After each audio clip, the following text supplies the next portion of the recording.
بسم الله الرحمن الرحيم السلام عليكم ورحمة الله وبركاته دمان وعليكم السلام يا دنيارو maanta waxaan bilaabaynaa special grafting baan noo socda maalinta hore waxaanu qaadanay kii oo chemicalka aan baadhaynay hadda waxaan baadhaynaa dhagax nooca yaryar 9 mili ku qiyaasiisu tahay 9.5 mm ay tahay markaas si caadi lahayd waanu qaybinaynaa abortionkii wakaasaan sameynayna qaybintii caadiga ahayd waanu qaybsanaynaa markaanu qaybino waxaan qayb ka mid ayaanu qaadanaynaa waa ka abortionkii aan sameynaynay saa waan soo qaadanay horeysa loo qaybiyo cayinada marka hadda waxaan qaadanaynaa laba cayinadood oo yaryar shabagaad ujeedaan waxa weeyaan dhagaxu waa inuu dhaafo alla wixii dhaafi kara birta shabagaas waa inuu dhaafeho suna hadda toole kugu markaad miisaamaysa amaad ku shaqaynaysa anuu shabagaas dhaafin qiyaas weeyaan shabagaas loogu talagalay waa 4 mili mm ayuu dhagaxu waxa weeyaan waa 9.5 ilaa 4 mm inta u dhaxaysa weeyaan marka waxa weeyaan shabaga yar uu ka yar yahay marka kaas waxa alla wixii booda ama siiga ama dhaafa waxa weey looguma talagalay hadhow toole biyaan ku dhex miisaamayna saawgeed waa hadda la safeynayaa nadiifaad ka dhigaysaa dhagaxa si aanu hadhow toole u dhaafin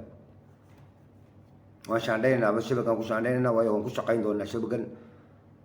waxa looma ogolo inay hadhow toole wax ka daataan haddaan hadda saa ku miisaano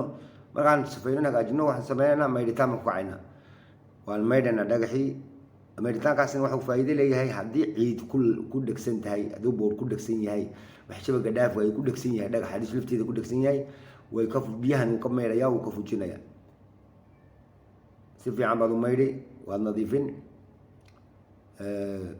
waa ka hadda waan maydhnay tii koowaad waa maydhnay tii labaadna waan maydhnay kadibna waxaad samaynaysaa inuu biyuhu ka sarreeyo cayinada oo buuxdo intuu dhagaxu hoosta aado biyuhu hoosta 4 saacadood ku deynaysaa sidaas waa biyuhu way ka sarreeyaan dhagax way ka sarreeyaan 4 saacadood ku dhaafayna halkaas kadib waxaan sameynaynaa hadda inaanu miisaanadii galno miisaanka ugu horreeya qaadanayna waxa weeyaan SSD baa la yidhaha waa weight in water waxyaabaha u baahanahay baa ah 4 nooca inaan helo observationkiisa imtisaaska intuu qaadanayay inaan helo SSD waxa la yidhaahdo oo self sample surface dried inaan helo iyo inaan helo bulk density iyo appearance density inaan helo afartaas loo baahan yahay marka hadda saddex miisaan baa muhiim ah oo qaadanayna waa weight in water birta yar iyo wax oo dhan qalabka soo saaran man hadda miisaanka 0 ka dhigana si aan u helo cayinada gudaha ku jirta bas shabagaan ku shubi doono birtan miisaanka dul saaran waa istalaab saas soo saaran tahay meesha kubri biyaha ku dusamay kubriga ku sameeyay biyaha dusheeda weeyaan waa biyo kuyubkan ku gurani waan soo saaray waan miisaanayadii waa 0 baan ka dhigay waxaan u baahanahay miisaanka sambalkan ku shubayno bas aka 4 saac kadib shubayna hadda waxaan kaasan ku shubaynaa shabagu waa nadiif shaygu ciid ku dhegsan ma leh waan maydhnay markii hore waan sifaynay haddaad arkaysaan waan miisaamayna maxaan helaynaa miisaanka koobaad waa weight in water waa uu ka fudud yahay miisaanku markuu shaygu biyaha ku dhex jiro waan ka adag tahay la socotaan waan qoraynaa miisaankaas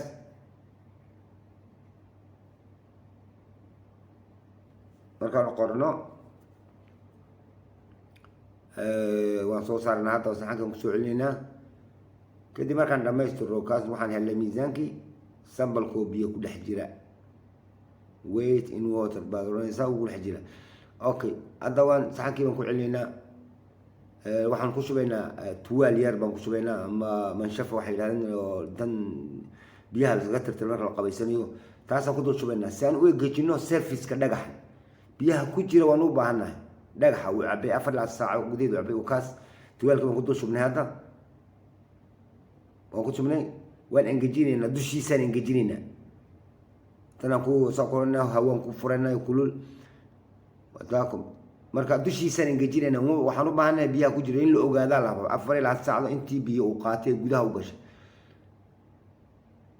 hadda si anagoo ilaalinayna dhagax inuu naga duulo wax yar inay ka tagaan iyaan hawada saa ugu yar furaynaa waan yar engejinaynaa dushiisaan engejinaynaa gudihiisa lama engejinayo waxa la yidhaha miisaankana waa SSD waa surface sample surface dry waa sambalkii oo dusha ka engegan hoosta laakiin biyo sita hadhow xisaabaadkaad ku ogaanaysaa observationkiisa intuu yahay waayo dhagax kasta wuxuu biyo intuu cabo waa yaa la ogaan kara intaasoo xisaabaadka Swiss graphic aan rabno hadda kii hore liquidka ahayd bahalka biyaha chemicalka ahayd kana waa dhagaxeed niiska inoo soo socda shaqadu way iska badan tahay insha Allah marka intaa markaad hesho si analysis gaar ah inoo soo socda markaad hesho intaas ayaad khaldad kharas shamiita samayn kartaa haddaba ka uu ingege dushi markaan ingejinay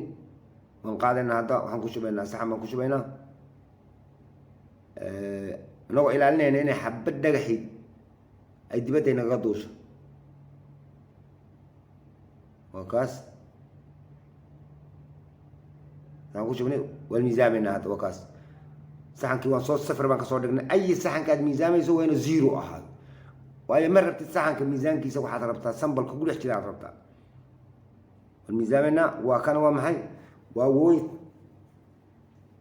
waa SSD weight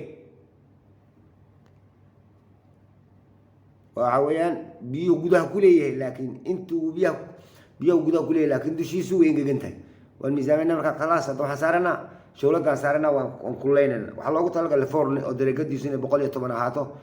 oo lagu kuleeyo 4 saac ku jiro laakiin ma haysano forni hadda waa sambal ahaan baan calaamad ahaan baan nitusay bas hadda waan engejinay waan saaranaa hadda miisaankii dib mar labaad